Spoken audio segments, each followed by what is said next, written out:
دغه ځای ته چې دی کله لښکرې کوو نو دغه کلي ته مو ور وګرځېده ووایي چې یاره ځان سره کسان ملګري کړي. دغلته یو پهلوان کس و نو په هغې خو لاس کېښود چې ته به زما سره ځې ځکه چې ته په تش لاس باندې هم دوه پیرنګیان وژلی شې. نو هغه ورته وخندل باباجي وایي زه په خپل قبر باندې ډیوې نه بلوم چې د ده یوه لور چې دی هغه زما سکن یاده.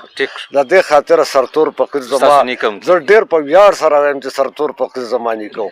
خو زه اکثر دا خبره کوم چې په هره مقبره کې په زرګونو مړي پراته دي خو جانډې په شمار په قبرونو. نو دغه د شملې خاون هم دغه کار شروع کړو. اعوذ بالله من الشیطان الرجیم بسم الله الرحمن الرحیم.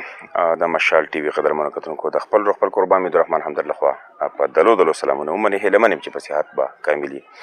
دا وخت سوات باغډیرۍ زیارت کلي نه تاسو ته مخاطب یم چېرته چې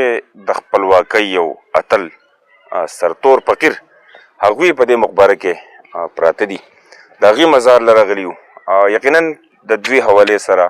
زمونږ پروفیسر ریټایر ډاکټر بدرالحکیم حکیمزي صاحب هغوی یو مجموعه هم د دوی په ژوند په هلو ځلو باندې تیاره کړل لیکلي ده ډېر وخت شو دغه چاپ شوې هم ده. غواړم چې د سرتور فقیر حوالې سره د ډاکټر حکیمزي صاحب نه یو څو خبرې به ورو. د یادونې وړ ده چې د ډاکټر صاحب د تحقیق مطابق په چکدرې په مقام چې کله د فرنګیانو خلاف سرتور فقیر کوم جهاد کړی و چې پکې د فرنګیانو مختلف پوځي افسرانو ته 3 وکټوریا کراس یعنې د پاکستان نشان حیدر تمغې هم میلاو شوی. زه به مایک ورکوم د مشال ټي وي همکار محترم ساګر تنقیدي صاحب ته. نو غواړم چې د ډاکټر صاحب سره دوی یو څو خبرې وکړي. ډېره مننه همدرد صاحب د مشال ټي وي چې څومره مینوال دی هغو ته نیکې هیلې احترامات او سلامونه. دا هغه شخصیت دی چې په سرتور فقیر باندې کار هم کړی دی په هغې باندې دا کتاب لیکلی دی. نو غواړو چې د دوی سره په دغه حواله باندې خبرې وکړو. نو باچا لاله دا راته ووایه چې د سرتور فقیر په کوم وخت کې پیدا شو او په کوم وخت کې بیا سوات ته راغی. ساګر تنقیدي صاحب داسې دی چې سعدالله خان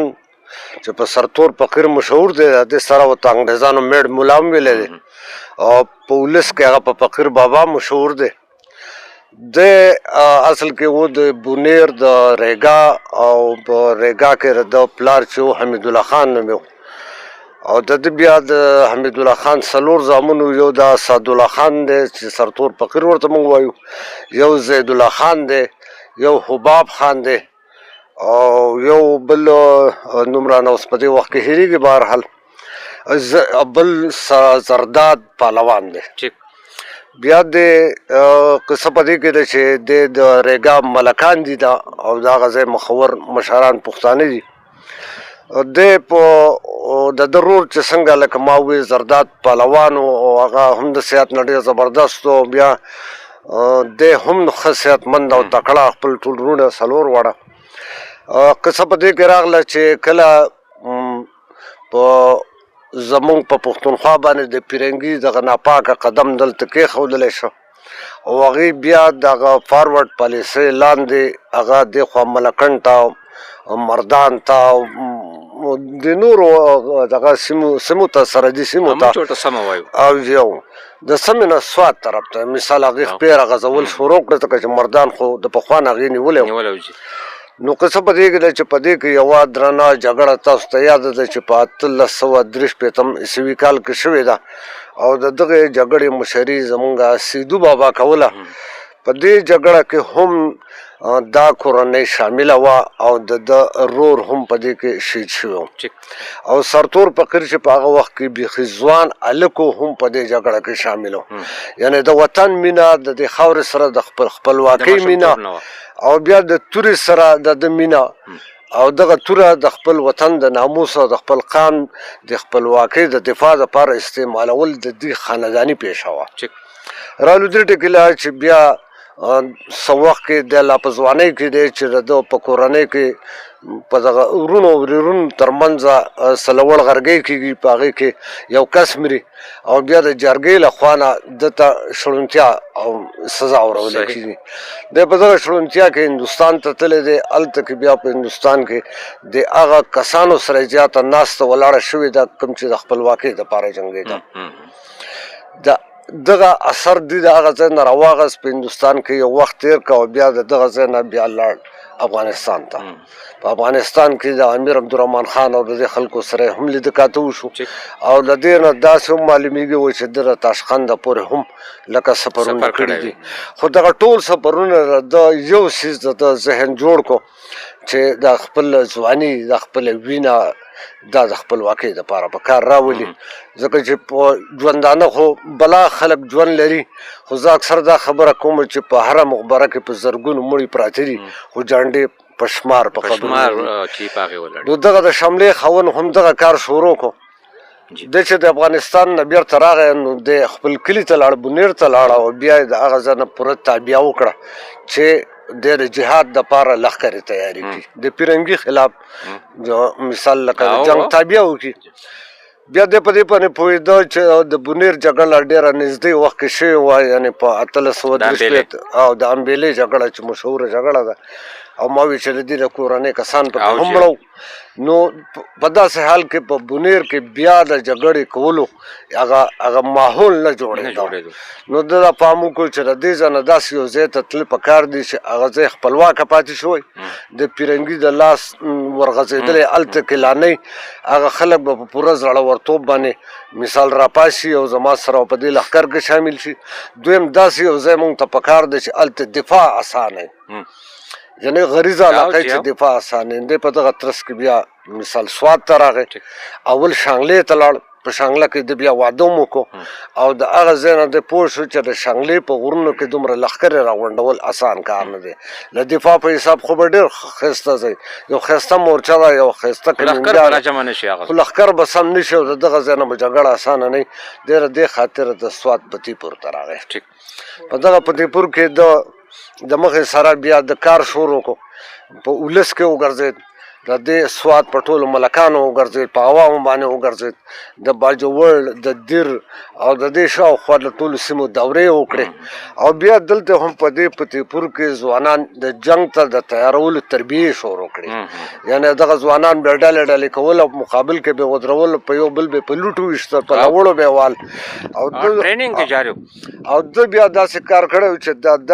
دا چې تربیت ته تیارول نه خلکو دا خیال چې دا سړی لیونی دی. ځکه چې خلکو خپلې ذمېدارۍ کولې، کاروبارونه یې کول او د واړه جنګول د یو بل سره او په لوټو ویشته او دی به ورته ناست نو خلکو ته دی لیونی ښکارېده. خو دغه لیونی وروسته وپېژندی چې دا خو د خپلواکۍ لیونی و، دا خو د خپلې خاورې د ناموس لیونی و. دغه لیونتوب د خدای تعالی ټولو پښتنو له ورکړي، لکه څنګه چې سرتور فقیر ته ورکړی. رالو دې ټکي له چې بیا دا تربیت خو لا روان دی چې دو دلته کې واده مو کو او د هغې نه هم بیا بچي وزېږېدله او زه به پکې په منځ کې در یاد کړم چې د یوه لور چې دی هغه زما سکنیا ده. د دې خاطره سرتور فقیر زما، زه ډېر په ویاړ سره وایم چې سرتور فقیر زما نیکه و. رالو دې کس یعنې دې سرتور بابا بیا د حاجي صاحب ترنګزي سره، د هډې مولا سره او دغسې د پالم باباجي سره چې دا د دیرو بجوړ باندې د دې استوګنې وې او دغلته دې ولسونه را تیارولی شو او د نورو مجاهدینو سره دې مثال هغه خپله ډله ټپله یوه کړه او دې په کال 1990 کې دې په ملکنډ باندې حمله وکړه. په دغه ملکنډ په حمله کې یقینا چې د ده سره به د دې علاقې ډېر مخور خلک هم شامل وو، لکه محمد سید خان چې دلته کې زمونږ د پتیپور هغه ورسره شامل وو. دغسې ورسره سید احمد بامی خیل و د سوات نه، د جمروز خان ورسره و د مینګورې او دغسې نور هم بلا خلک خو او بیا د عثمان خیل نه پکې ګڼ خلک وو، د باجوړ نه پکې ډېر خلک وو، د دیر نه پکې ما تاسو ته پالم باباجي یاد کړه، هډه مولي صاحب د باجوړ له خوا نه، یعنې ډېر زیات خلک ورسره وو او دی چې د پتیپور نه روانېده. ځینې کتابونو دا خبره لیکلې ده چې دی د بونیر نه را روان شو او دا د بونیر نه را روانېدو دغه غلطفهمي له دې نه خوره شوې ده چې څومره پیرنګیانو لیکل کړي دي کوسوات دا تاڼه یادوي. رالو دې ټکي له د خلکو بیا د زمونږ د سیمه ییزو لیکوالانو دا خیال چې دی به د بونیر نه په لنډو راغلی، ځکه چې دی خو د بونیر رښتیا دا دي چې هغه د پتیپور روان شوی دی او دی چې د دې غاړې ته باقاعده نغارې والا کېدي کلي په کلي به تله او زه به یو لطیفه غونته پکې وکړم زمونږ د دغه خواته د لنګر او جانوري خوا ځخېده دغه ځای ته چې دی کله لښکرې کوو نو دغه کلي ته مو ور وګرځېده ووایي چې یاره ځان سره کسان ملګري کړي دغلته یو پهلوان کس و نو په هغې خو لاس کېښود چې ته به زما سره ځې ځکه چې ته په تش لاس باندې هم دوه پیرنګیان وژلی شې نو هغه ورته وخندل باباجي وایي زه په خپل قبر باندې ډیوې نه بلوم زه ځان سره نه ځم یعنې دا ډېر د لږ شمار کسان ووایي چې دا تر څو لنډکي ته رسېدی د 500 کسانو خو بیا پسې نور خلک په ګڼه او وایي چې دا 100,000 کسانو ته ورسېد دوی په ملکن په چوڼۍ باندې حمله وکړه کوم ځای کې چې د دې ځای هغه پولیټیکل ایجنټ او د دې ځای واک اختیار چې چا سره و میجر ډین چې کوم یو د هغه په کور یې حمله وکړه او د پښتونولۍ خبرې ته وګورئ چې ډین د خپله کوره تښتېدلی دی خو مېرمن یې په کور کې پاتې شوې ده او ده په داسې حال کې چې د ده دا شکل خو ډېر د باروبه غوندې شکل او سره د تورې دی د هغې کور ته ور واوښو نو د هغې ماشوم ضایع شو د یارې نه نو ده یو دم د هغې نه په شا شه او بیا مجاهدینو ته وایي چې دا سنبال کړي د دې احترام وکړي او په هغې باندې هېڅ قسم لاس پورته نه کړه دی د کور نه بهر ته راووت دغه جګړه په هغه شپه باندې یعنې دا پرله پسې یوه هفته بیا جګړه وه خو دغه جګړه چې دا پیرنګیانو یقینا چې وبېلله د هغې چې که سیک رجمنټ و که نور دوی ماتې وخوړله بیا ډین ولګېد دغه ته ډیلي ته اطلاع ورکړه د ډیلي نه اطلاع مردان ته راله او د یو میجر جنرال نوم یې زما نه اوس دغه کېږي دا بنډن نوم یې بنډن بلډ نوم یې دی هغه بنډن بلډ د ځان سره پوره توپخانه او قصه لانجه ځان سره راوسته او دوی بیا په ملکن کې دوی په شا وتمبول